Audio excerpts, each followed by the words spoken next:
तो दोस्तों आज हम पाकिस्तान की उन चीजों को देखेंगे जिनके मुतल्लक अगर सोचा जाए, अगर देखा जाए तो वो बहुत फनी और इंटरेस्टिंग महसूस होती हैं। जैसा कि पाकिस्तान में यामाहा को यामा कहते हैं। पाकिस्तान में किसी गंदी जगह को साफ करने के लिए गंदा कपड़ा मंगवाया जाता है। ओए छोटू, ये बेंच साफ करना, कोई गंदा कपड़ा ले गया। पाकिस्तान में अगर कपड़े प्रेस करने के लिए इस्त्री दस्तयाब ना हो तो नहाने के फौरन बाद कपड़े पहनने से कपड़े इस्त्री हो जाते हैं। पाकिस्तान में कपड़े धोने वाले साबुन से हाथ मुंह भी धो लिया जाता है। पाकिस्तान में अगर झंडियां लगाने के लिए गूंद दस्तयाब ना हो तो आटे में पानी मिला के झंडियां भी लगा ली जाती हैं। पाकिस्तान में मुंह को ठंडा करने के लिए होस्ट टॉफी खाई जाती है, जिसे गरीबों का एसी भी कहते हैं। पाकिस्तान वो वाहिद मुल्क है जहाँ पे ये आवाज पाई जाती है,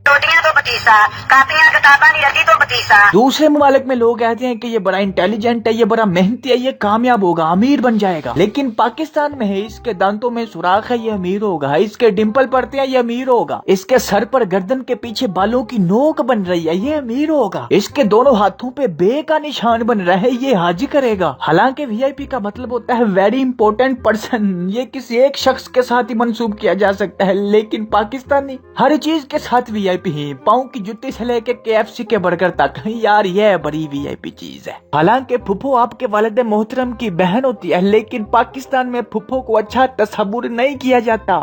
आज फुफो ये गाना सुन रही थी, आग ऐसी लगाई मजा आ गया, और मुझे बाद में पता चला कि मोहल्ले में लड़ाई करवा के आई है। पाकिस्तान में जहाँ पे लिखा होता है कि यहाँ पेशाब करना मना है, वहाँ पे लोग कार्रवाई डालते हैं। और जिस दीवार पे लिखा होता है कि यहाँ इश्तिहार लगाना मना है, वहाँ पे लोग अपनी एडवर्टीजमेंट करते हैं। और एडवर्टीजमेंट से याद आया, पाकिस्तान की इश्तिहारबाजी भी बड़ी मजाहिया होती है। जैसा कि हुस्ना ब्यूटी पार्लर, दुल्हन के साथ एक लड़की फ्री, मुर्गी के स्पेयर पार्ट्स दस्तयाब हैं। फैक्ट्री में पैकिंग के लिए फीमेल लड़कियों लेबर की जरूरत है। फीमेल लड़कियां, फीमेल भी और लड़कियां भी। मेरे ख्याल से ये बैनर टिकटॉक के खुसरों को मद्देनजर रखते हुए लगाया गया, क्योंकि आजकल टिकटॉक पे ये मालूम करना बहुत ही मुश्किल है कि कौन फीमेल है और कौन मेल है। भारत की फखरिया पेशकश, प्री पेड कनेक्शन के साथ 1.5 लीटर बोतल फ्री हासिल करें। हाय मैं मर गई, इतना टेस्टी बर्गर। पाकिस्तान में बहुत सी खवातीन इस खातून को अपनी वालदा से भी ज्यादा मकाम देती हैं इनके टोटकों की वजह से। इसलिए कुछ लोगों ने जुबैदा आपा का साबुनी बना दिया। अब गोरा होगा पूरा पाकिस्तान। खवातीन का आना मना है।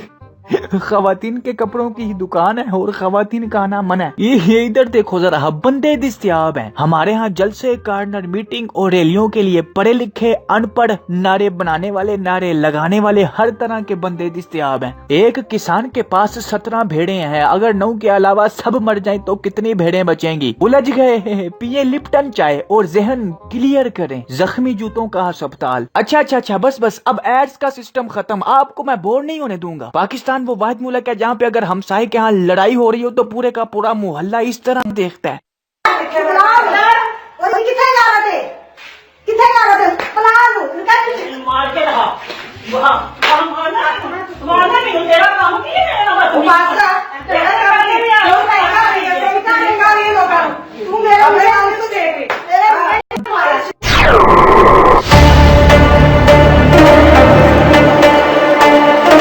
पाकिस्तान में जिस जगह लिखा होता है ना कि यहाँ कूड़ा फेंकना मना है, वहाँ पे लोग फेंकते हैं। और जब लोग बाज नहीं आते तो फिर उस जगह के मालिक को मजबूरन ये लिखना पड़ता है, आप यहाँ कूड़ा मत फेंकें, शुक्रिया। कोई कुत्ते का बच्चा पहले भी फेंक गया। नहीं यार, ये क्या है? एक मिनट, अभी खत्म नहीं हुआ, जरा एक और पढ़ लो। यहाँ पर कूड़ा फेंकने वाले तुझे महीना भर कब्ज रहे, फिर तुझे लैटरिन में मौत आए।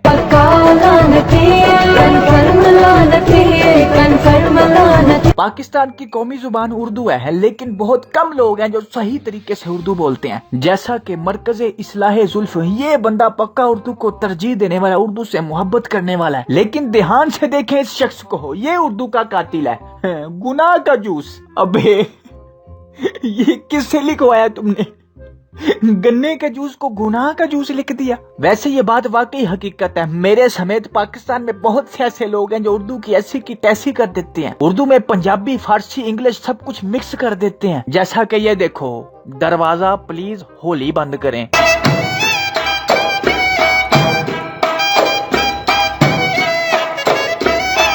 पाकिस्तान में अगर किसी घर के अंदर जमीन पर फर्श पर कोई बर्तन गिर जाए तो बर्तन की आवाज तो आती ही है, लेकिन उसी घर के अंदर मौजूद कमरों में से भयानक गुस्से वाली 4-5 आवाजें और आती हैं, जिनमें गालियों की आमेजश भी होती है। और बाज़ औक़ात उन गालियों की आमेजश वाली खौफनाक आवाजों के साथ साथ उड़ते हुए छितर भी आते हैं। नमाज पढ़ते दौरान अगर सर पे पहनी हुई टोपी पहले सजदे में जमीन पे गिर जाए तो दूसरे सजदे में बगैर हाथ लगाए टोपी पहनने का हुनर भी पाकिस्तानियों के पास ही है। दूसरे मुमालिक में अगर कोई सड़क पर स्पीड ब्रेकर आता है तो लोग अपनी बाइक की स्पीड कम कर लेते हैं लेकिन पाकिस्तान में अगर गले में कोई जंप आ जाए या सड़क पर स्पीड ब्रेकर आ जाए तो लोग अपनी स्पीड नहीं कम करते, बल्कि स्पीड को बरकरार रखते हुए अपनी तशरीफ उठा लेते हैं। पाकिस्तान वो वाहिद मुल्क है जहाँ पे इस तरह के डांसर्स पाए जाते हैं।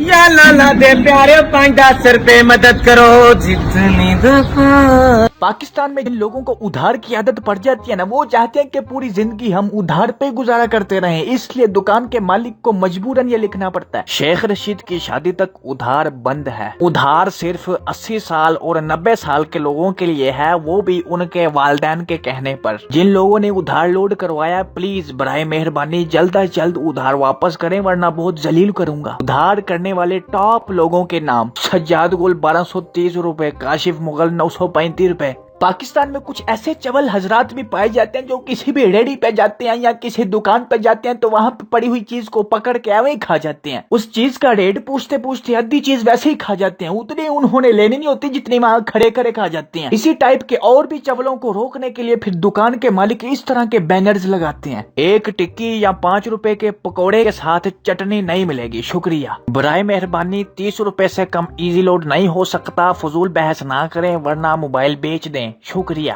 पकौड़ा बगैर इजाजत उठाना मना है, शरारती लोगों के लिए सजा का माकूल इंतजाम है। पाकिस्तान में मौके की मुनासबत से बहाने बनाने वाले ड्रामेबाज लोग भी काफी मिकदार में पाए जाते हैं।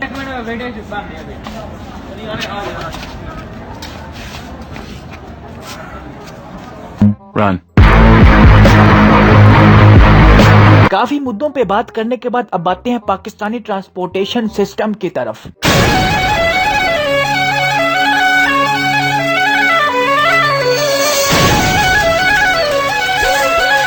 पाकिस्तानी ट्रांसपोर्ट के लिहाज से खुले दिल की सखी और बहादुर कौम है। ये खोती रेड़ी के ऊपर कार भी रख लेते हैं और रिक्शा भी रख लेते हैं। ये कार के ऊपर पूरे घर का सामान रख लेते हैं और डिक्की में इंसान भी बिठा लेते हैं, और बाज़ औक़ात जानवर बिठाने की जरूरत हो तो उससे भी गुरेज नहीं करते। ये रिक्शा के अंदर पूरी की पूरी दुकान ट्रांसपोर्ट कर देते हैं, पूरे का पूरा मोहल्ला ट्रांसपोर्ट कर देते हैं और पूरे का पूरा ऊंट ट्रांसपोर्ट कर देते हैं। और रही बात राजा बस की, ये हवाओं में सफर करती है। इसका अल्लाह याफज होता है, ड्राइवर तो आखिरी गुसल करके कफन बांध के निकला होता है, जैसे उसने कभी घर वापस जाना ही नहीं। बेखौफ बस को उड़ाता है, चलाता नहीं। और इस बस में 72 लोगों की जगह होती है, लेकिन 172 लोग सफर करते हैं। जितने मर्जी खड्डे हो, जितना मर्जी पानी हो, जितने मर्जी लोग हो, जितना मर्जी रश हो, ये गुजर जाएगी, इसे कोई टेंशन नहीं। और ये राजा बस भी सिर्फ पाकिस्तान में ही पाई जाती है। इस राजा बस में मैं कभी किसी दिन पूरी एक वीडियो बनाऊंगा, क्योंकि मैंने इन बसों में 5-6 साल सफर किया। कॉलेज लाइफ, यूनिवर्सिटी लाइफ, और अभी भी कर रहा हूँ क्योंकि यूनिवर्सिटी का 1 साल मेरा बाकी है। और इन बसों में होने वाले बहुत से हालात, वाकयात और मुशाहिदात मेरे जहन में जो बहुत इंटरेस्टिंग और फनी भी हैं। खैर, अपने टॉपिक की तरफ आते हैं। तो अब बातें हैं पाकिस्तान का कौमी झूठ। कुछ लोगों का मानना है कि पाकिस्तान का कौमी झूठ यह है कि जब किसी दोस्त, बॉस या किसी रिश्तेदार को फोन किया जाता है कि आए क्यों नहीं अभी तक तुम, तो वो आगे से यही जवाब देता है, रास्ते में हूँ, हालांकि तब वो अपने घर में बड़े इत्मीनान से बैठे होते हैं। कुछ लोगों का मानना है कि पाकिस्तान का कौमी झूठ यह है कि जब भी किसी सरकारी अदारे में कॉल की जाती है कि काम अभी तक हुआ कि नहीं, तो वो आगे से हमेशा एक ही जवाब देते हैं, काम हो रहा है, सर्विस जल्दी बहाल हो जाएगी। और कुछ मोहब्बत के हाथों चिपेड़े खाए हुए पाकिस्तानी कहते हैं कि पाकिस्तान का कौमी झूठ ये है, आई लव यू। और कुछ लोग कहते हैं कि पाकिस्तान का कौमी झूठ ये है, फोन साइलेंट पे था। टिकटॉकर्स की भी सुन लो, वो क्या कहते हैं इस मामले में। बाबा जी, पाकिस्तान का कौमी झूठ कीजिए। बाबा जी फरमाते हैं कि पाकिस्तान का कौमी झूठ, बारात रवानगी 12 बजे, नकाह 1:30 बजे, तो रोटी 2:30 बजे। लेकिन मेरे ख्याल से पाकिस्तान का कौमी झूठ ये है जो कि हर पाकिस्तानी बोलता है तकरीबन। जब वो घर जाता है तो घर वाले पूछते हैं कहाँ थे, तो उसका पहला जवाब यही होता है इधर ही था। किथे गयास है अम्मा इथे ही था। खैर जो नए दोस्त पहली दफा तशरीफ लाए हैं वो क्या सोच रहे हैं कि इसके मिलियंस में सब्सक्राइबर नहीं है, छोड़े इसको दफा करो आगे चलते हैं। यार ऐसे तो ना करो, हम भी मेहनत करते हैं। उम्मीद है वासी कि आपको ये वीडियो पसंद आई होगी। लाइक करना मत भूलें। अगर आप पहली दफा तशरीफ लाए हैं तो सब्सक्राइब भी करें। तो चलता हूँ यार दोस्तों, मिलते हैं नेक्स्ट वीडियो में। Take care, keep smiling and खुदा हाफिज।